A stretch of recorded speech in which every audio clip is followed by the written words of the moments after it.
Yo yo yo yo yo, halo lurku semuanya. Gimana nih kabarnya lur? Semoga dalam keadaan sehat dan mood yang baik-baik aja ya lur ya. Jadi kali ini kita bakal ngelanjutin Donghua series yaitu BTTH season 5. Dan buat teman-teman yang mungkin baru gabung, Mimin saranin untuk nonton bagian sebelumnya dulu. Linknya ada di deskripsi. So, sebelum kita lanjut, bolehlah ya untuk di subscribe tipis-tipis agar kalian tidak ketinggalan video-video berikutnya.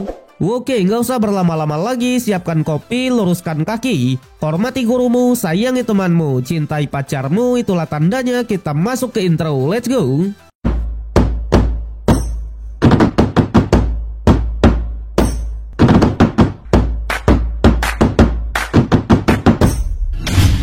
Oke lur, mengingat sedikit dari episode kemarin, setelah kemenangan telak Aliansian melawan sekte Dark Lion dan keberhasilan dalam memukul mundur Istana Jiwa, Xiaoyan memutuskan untuk tinggal dulu di Aliansian.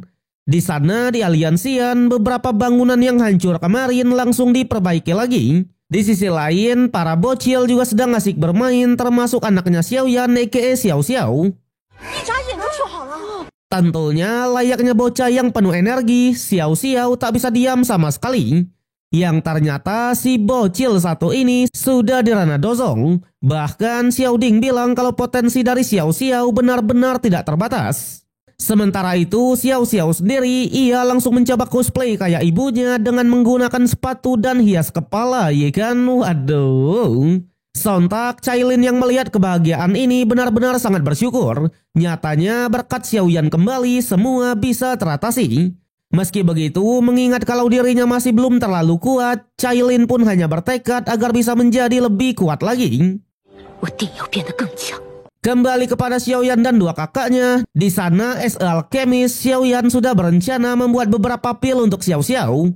Tapi sebelum itu Xiaoyan juga menceritakan kalau sebelumnya ia pergi ke makam langit di dunia kuno dan bertemu dengan leluhur mereka yaitu Xiao Xuan. Di mana Xiao Xuan memberikan satu-satunya garis keturunan Dodi yang tersisa kepadanya sehingga Xiaoyan pun bisa mendapatkan garis darah dari klan Xiao.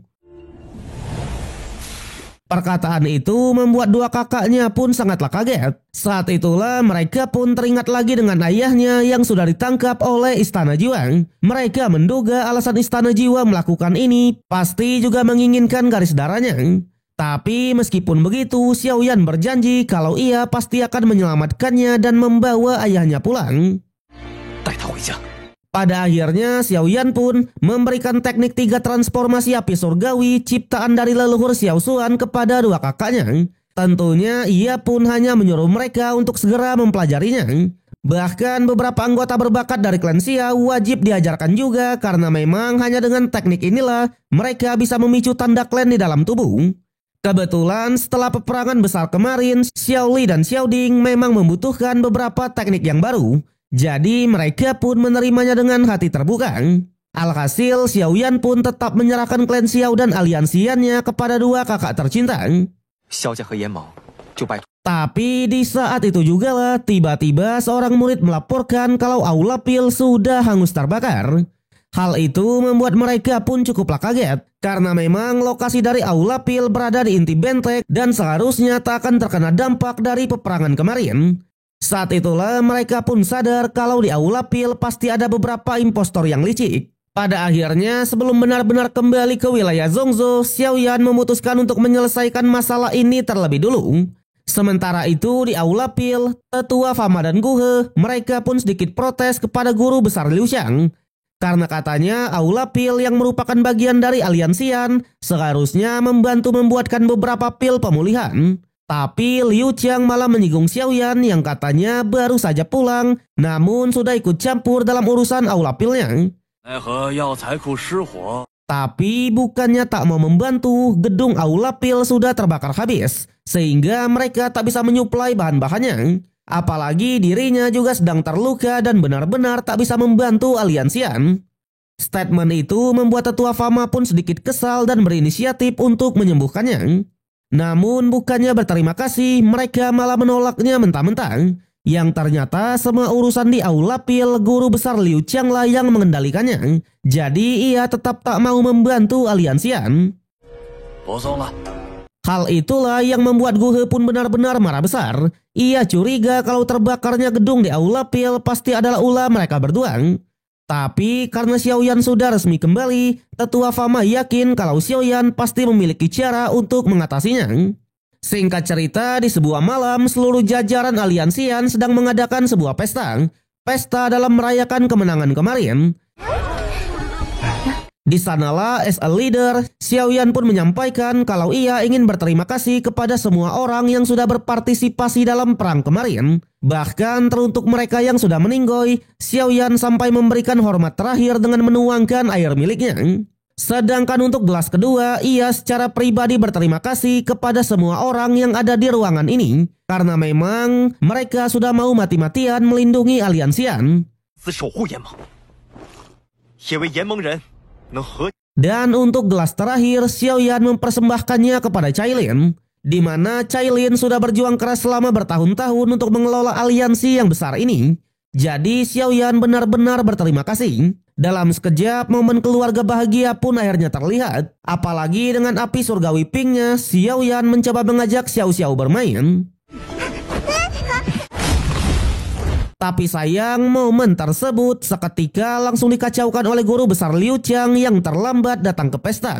Yang ternyata dua orang ini adalah alkemis kelas 7 dari Aula Pil yang masing-masing bernama Liu Qiang dan Wu Zhen. Xiaoyan yang melihatnya, ia pun langsung mengatakan kalau ia memang ingin membuat pil permulaan untuk Xiao Xiao. Karena mereka berdua menyebut diri mereka sebagai guru besar, Xiaoyan meminta bantuannya.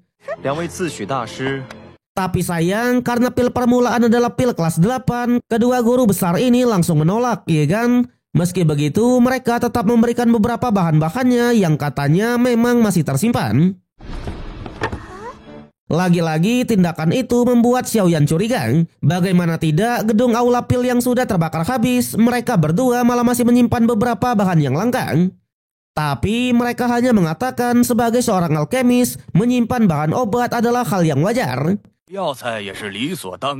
Statement itu membuat Xiaoyan pun cukuplah kesal. Ia menyinggung apakah juga hal yang wajar gedung pil terbakar habis setelah perang dan anggota butuh bantuan.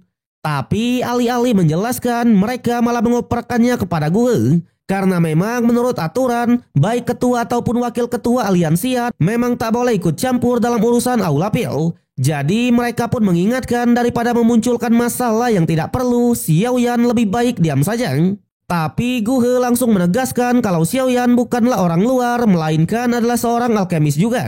Bahkan kemampuannya jauh lebih hebat dari mereka semua. Namun kedua orang ini tetap saja tidak percaya.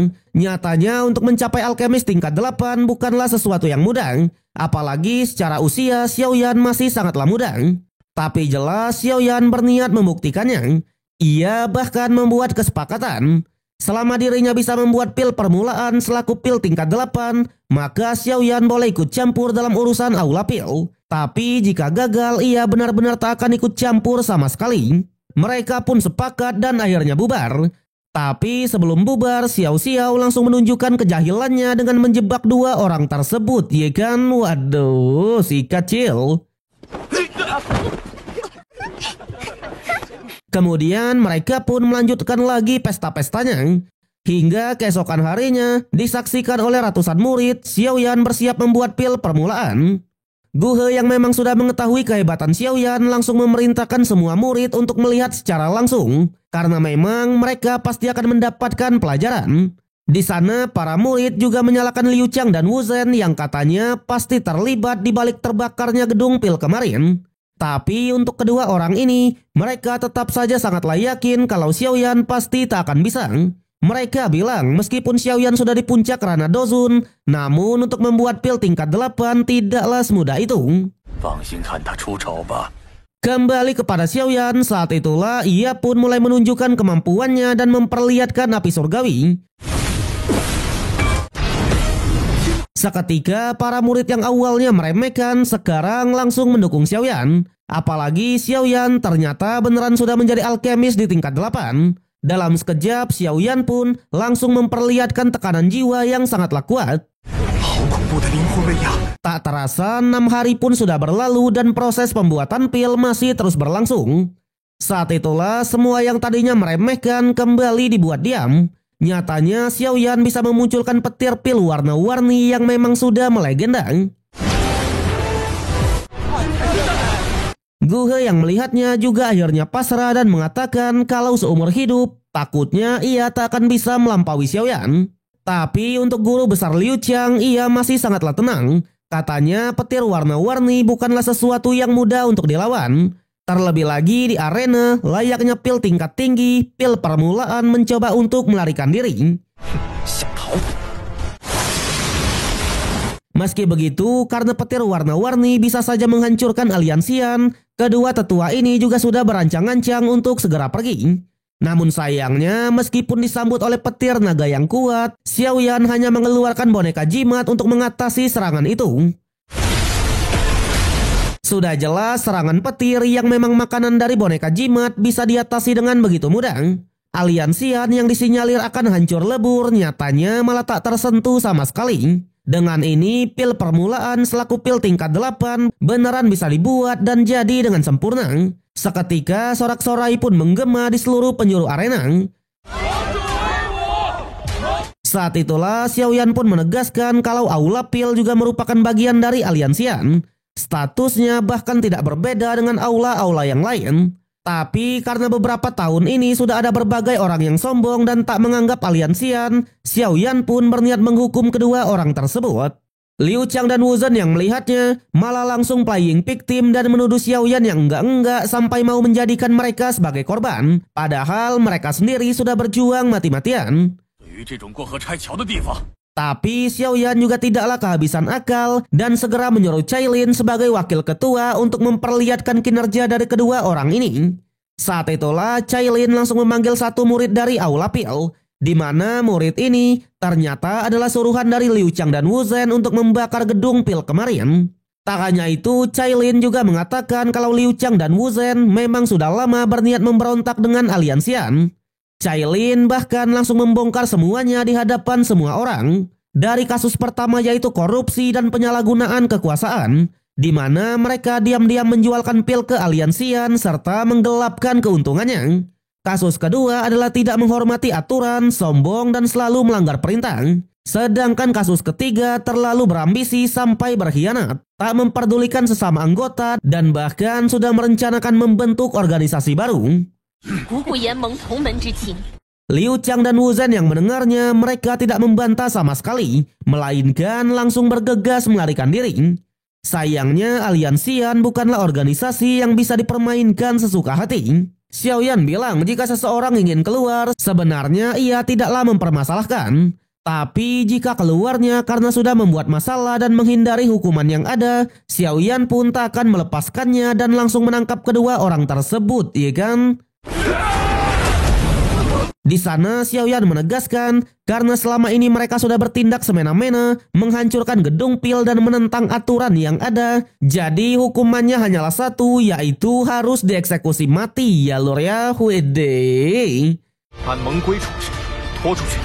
Dalam keadaan panik mereka pun mencoba meminta belas kasihan dengan membanggakan alkemis tingkat 7-nya. Tapi sayang Xiao Yan tak peduli sama sekali.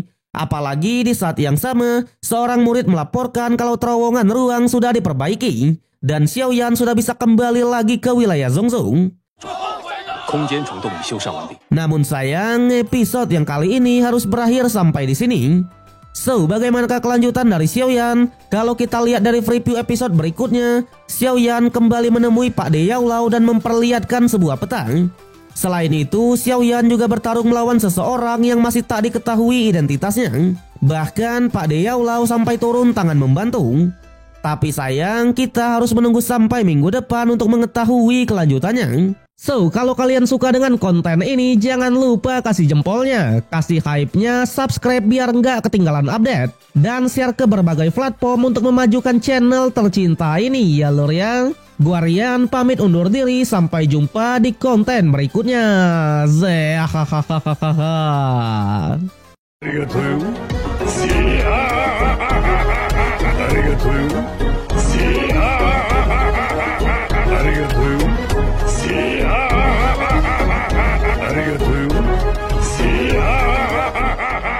Arigatou.